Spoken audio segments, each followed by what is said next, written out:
all our lawyers in our 11 counties and any other county where our communities are, very quickly, mujipange into groups, because William Ruto has planned persecution against our boys and our children.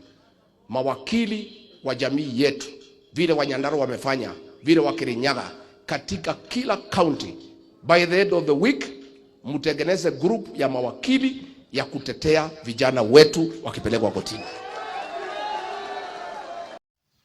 Ladies and gentlemen, welcome to Home of Politics. If you are here for the first time, remember to subscribe, to like, share my video.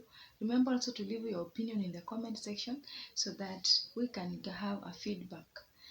Ladies and gentlemen, we are seeing how politics is taking its course, and we are aware that the former deputy president who was impeached has a lot of anger and is looking for revenge to punish President William Ruto for in any means, and to prove to him that he is a leader enough even if he has been impeached and he lost his position.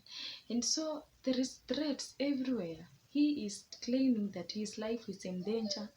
He has been assassinated. I don't know, goons have attacked him, but of late, recent sentiments are really alarming, and it is raising a lot of questions because in his clip, as you have heard, he just mentioned that William Ruto is targeting him and his boys, his youths, the people of Mount Kenya, the youths of Mount Kenya. And we wonder, what did the youths of Mount Kenya do? Because he has just gave out some directions or directive commanding the lawyers, saying that all the lawyers who represent the Mount Kenya community in the 11 counties should get ready, organize themselves in different groups so that they can go to represent the youths in court if they are taken in court. And sometimes it leaves us with question marks because Rigathi Gachagua is fighting for his community so much, for his Mount Kenya people so much, forgetting that he is not only supported by the Mount Kenya community, but with other Kenyans who have interest, with the leadership, with the courage, with all the energy that Rigathi Gachagua is possessing. He is attracting a lot of masses. Sometimes we ask ourselves, will these people turn their backs and decide to leave him or follow another leader? And so according to those sentiments or that statement, it's not something to be taken with light note. This is because we are aware that right now the government is doing a lot of his investigation, and a number of youths have been arrested all over all across different counties. For example, we are aware of the 25th on June protest or demonstration that happened. A lot of properties were destroyed. For example, a lot of supermarkets, the businesses were closed down. Most of the shops were broken into. Everything was stolen and nothing was left behind. We also have those who lost their lives. Some were injured. The police officers who were controlling the maandamano, most of them have recovered from their injuries, and we see there's a lot of effect. And so it was something that had a lot of mixed reaction. There were those who were demonstrating peacefully, and we had those who did not know how to demonstrate, or they had a different agenda in this demonstration, and they looted a lot of property. So when the former deputy president says that they are preparing with a group of lawyers to represent their community or their youth across the 11 counties with other youths from another different counties, as long as it's Mount Kenya community, then we are left with the questions, because this maandamano was not meant specifically for Mount Kenya youths. We are aware that Mount Kenya is selected region where Rigathi Gachagua feels like he is a leader who must lead this place. He must speak his voice. That is the voice of the whole region. We know that there was no any strategy or any formula of selecting those youths who were going to Maandamano. The youths who went to Maandamano came from different places. For example, he's just saying that the youths from the Mount Kenya community will be represented in court, while we know that even those who lost their lives and some of them who are still in hospital, they are not Mount Kenya community alone. We also have a lot of people from different places in Kenya. We know that Kenya has a lot of tribes, more than 42 tribes, and they went out to street. Nobody is talking about the whole youths who went to protest or to demonstrate. This shows us that even if Rigathi Gachagua is drawing attention, is drawing if influence across Kenya, he is claiming to be the liberator or bringing revolution with the Gen Zs, then this is bringing boundaries because Gen Zs are tribeless, they are homeless, I don't know, they are leaderless, they are formless, all those names that they describe themselves with. But if lawyers will specifically represent the youths from Mount Kenya community, then we know the Gema community includes Kikuyu, Ameru, Akamba.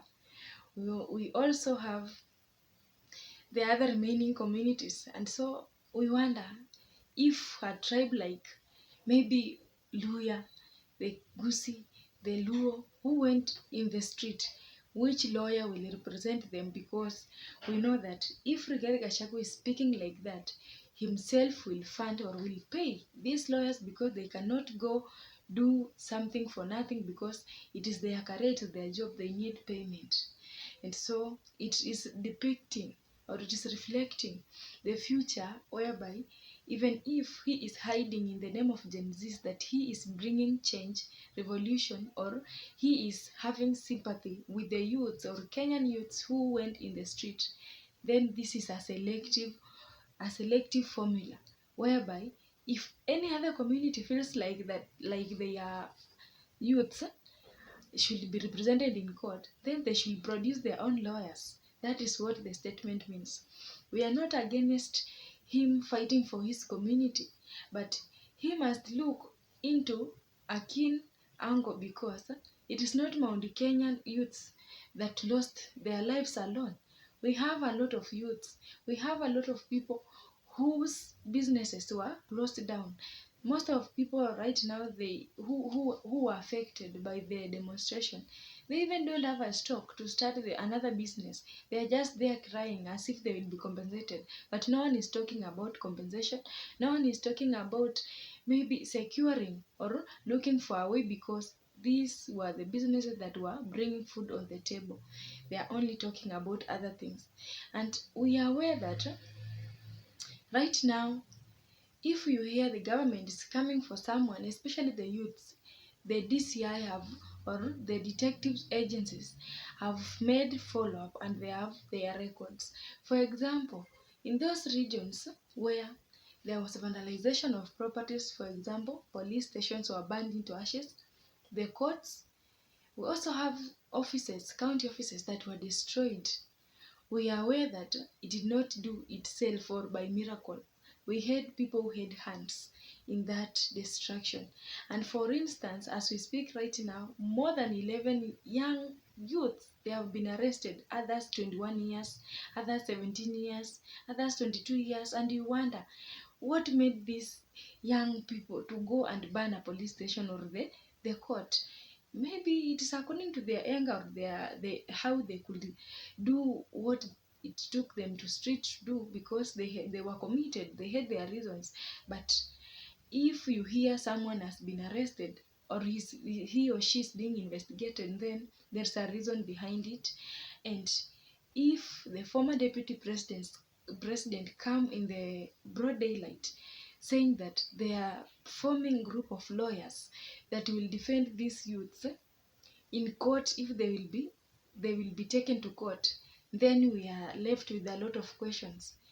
Why should they be defended if they are guilty, if they will own up their mistakes? And who was behind everything that has been happening, because according to Rigathi Gachagua, he's just feeling pain of his youths being taken to court, being arrested, being injured, but he's not seeing the impact on the other side, where other youths from maybe different communities have been injured, have been arrested. Some of them has not been, maybe they disappeared, they have never been reunited with their families.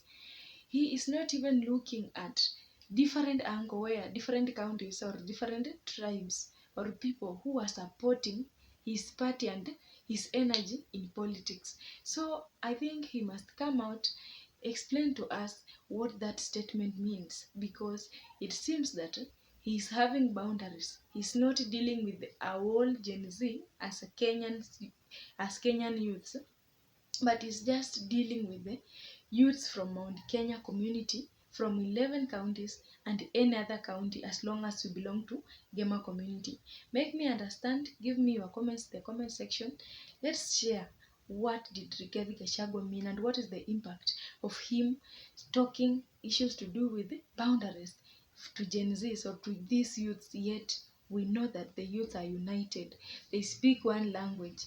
What if he comes and excludes the Mount Kenya youths? Where will other youths go? Who will speak for the remaining youths? Who will talk on behalf of these youths? I think we have a lot of questions to answer here. Have a good day.